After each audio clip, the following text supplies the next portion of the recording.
2019, Malaysia was shocked by a virus known as COVID-19.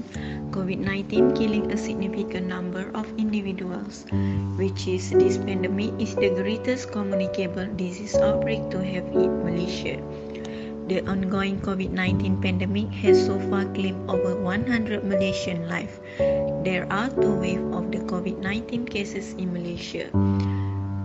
First wave of 22 cases occurred from January 25 to February 15, with no date and full recovery of all cases, while second wave, which commenced on February 27, presented cases in several clusters.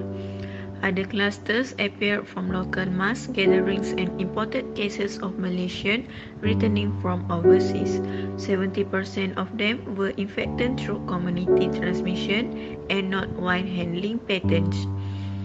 Malaysia implemented a movement control order (MCO) beginning on March 18 in 4 phases over 2 months ending on May 12.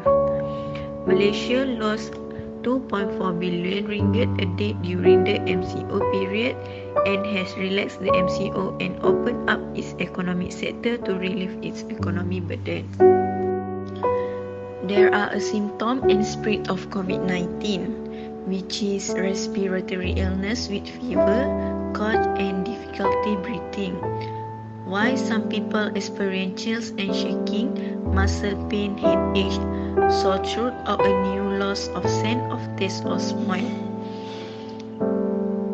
This can cause pneumonia and severe acute respiratory syndrome.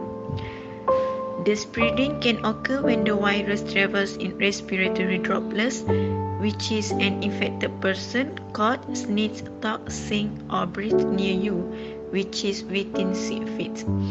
When the virus travels in small respiratory droplets that linger in the air, this method of spread is more likely to occur in enclosed space with poor ventilation. By touching, shaking hands with an infected person can spread the COVID-19 to another person. Next is the type of variants COVID-19.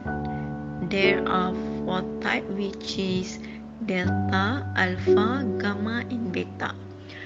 The most common COVID-19 variant in the US is Delta. It's nearly twice as contagious as earlier variants and might cause more severe illness.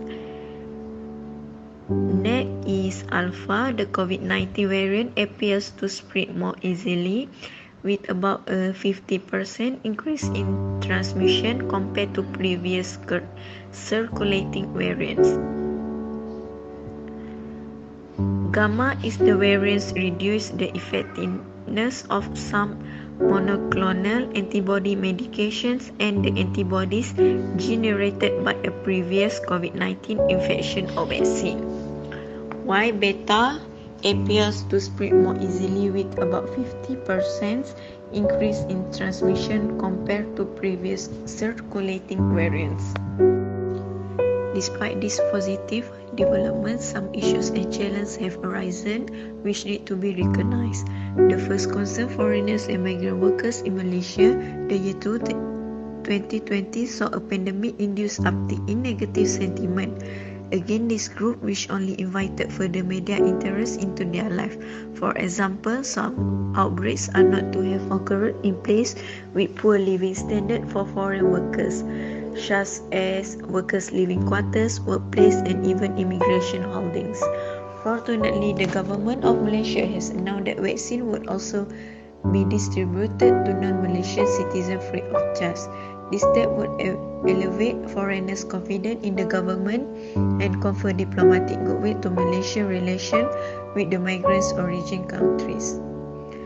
Another notable issue is vaccine acceptance in Malaysia. Reasons for this lack of confidence include concern over the vaccine's halal status, fear over potential side effects, and the belief that the disease can be prevented effectively by following strict protocols and engaging in healthy living. conclusion, despite the fact that COVID-19 is a global pandemic, the epidemic's manifestation may differ from nation to country. We highlighted Malaysia's difficulties and reaction to the pandemic with the goal of sharing our experience that can serve as lessons for others. Malaysia will hopefully be able to contain the outbreak until we are fully vaccinated.